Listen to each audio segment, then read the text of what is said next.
two of Africa's juggernauts as we get underway. Sundowns with that advantage to protect and an impeccable home record this season to preserve. Espérance eyeing an upset.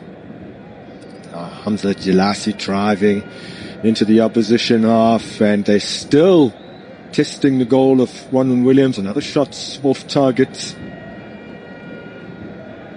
Warning signs here for the Brazilians. And this is the man also, like they will really, really go to, especially when it comes to attack. That is Jan Sase. Will always have those trickery, trying to get into his left foot and trying to get those creative moments, and also like those combination plays. And the victory over Espérance last season as Jaden Adams went down there, but play on waved. And I say that because he was rather unceremoniously dismissed. Now, big chance for Mamelodi Sundowns. It'll break kindly for the goalkeeper here. You can see that with that break as well, Lunga.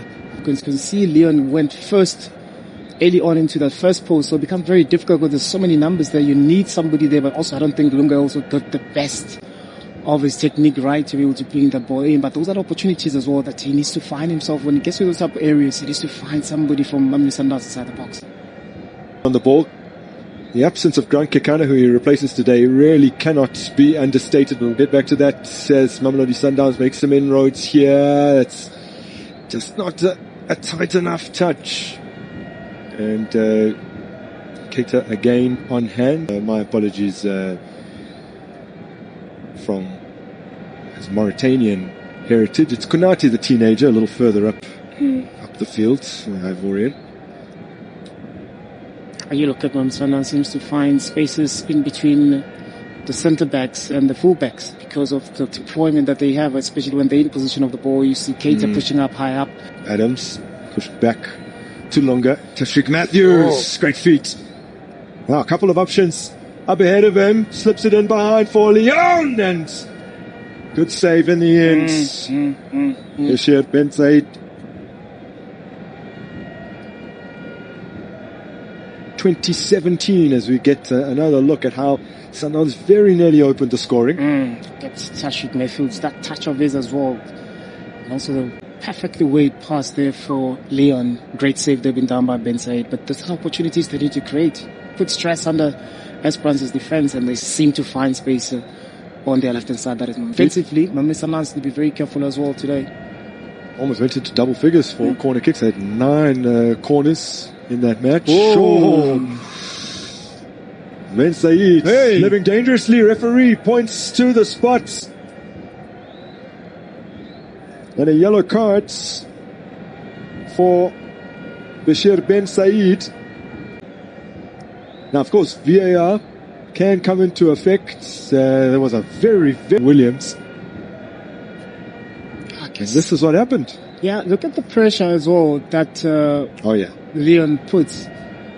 But I can tell you that this incident is totally similar to the one that Grant had. Because you look at Ben Said is also looking straight at the ball, trying to clear the ball.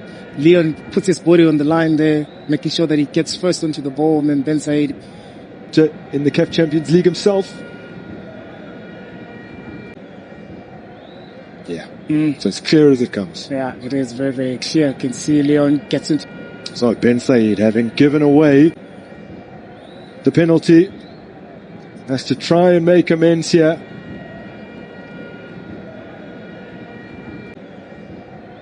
Oh, and he has, but on the follow-up, turned in, and Mamelodi Sundowns do have their 2-goal aggregate advantage. Brian Leon netting from the spot for the first time in his Brazilian's career. That's 10 goals now. Had actually missed his previous 2 penalties at his former club, but had the confidence today to take on the opportunity.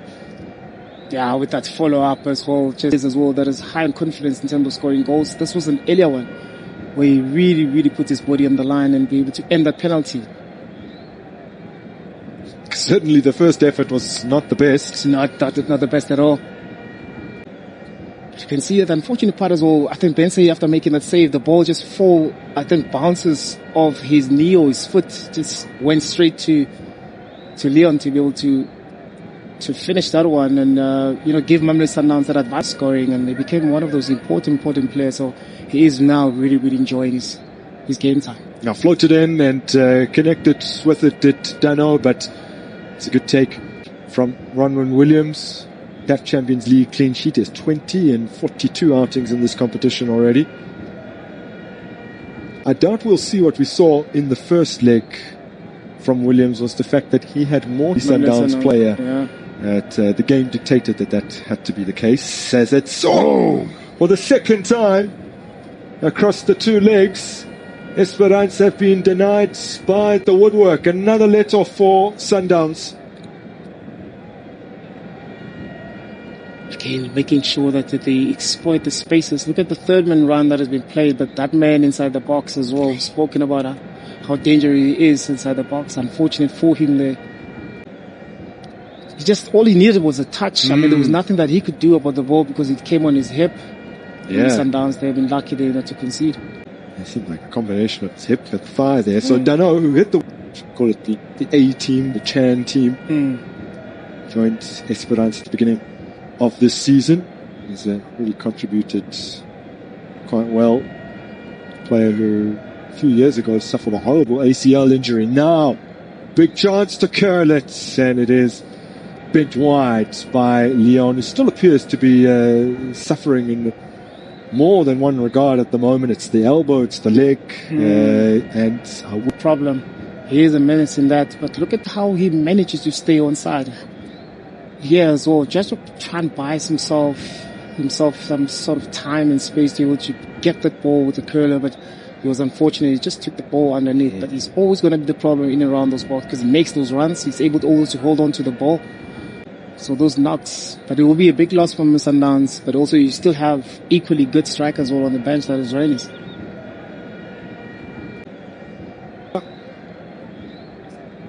For a strong showing in his 50th CAF Champions League appearance, made his debut in this competition back in 2021-2022 season. It's a horrible skewed effort from Bualia.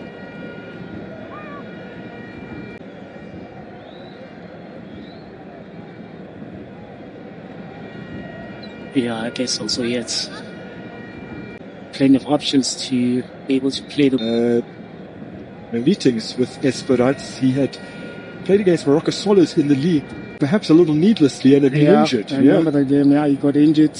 Now hooked back into a danger area, and the effort from outside of the box is a wayward one from a player not all too accustomed to hitting the well, actually it wasn't longer, so it is a player who is, Yeah, I could tell we also from this shot as well. He didn't have enough time to any leniency at the beginning of the next campaign would have hurt a little bit. It's looking promising for Mamelodi Sundowns. Cut back brilliantly, not the best connection there. Jaden Adams might have scuffed that one. Matthews, Lunga,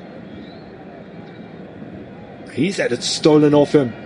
Promptly wins it back. Referee lets the game run. This is Matthews. Blasted off.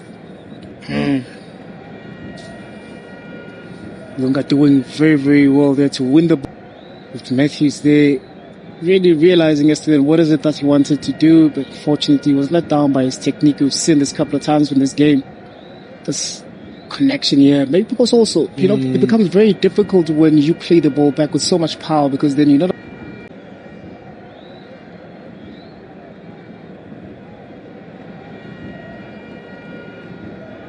Allende pounces upon it. Oh, good hit. Well stopped by Bashir Ben Said, but still Mamelodi Sundowns have it. This is Allende again. Leon. Quena. Leon. Adams! Two terrific hits in quick succession. First from Allende and then from Jaden Adams, both denied by Ben. We've spoken about Allende's presence inside the pitch, being able to take those shots outside the ball that separates these two sides. There's another look at what a fantastic strike from Allende. It was. That first touch also helped him as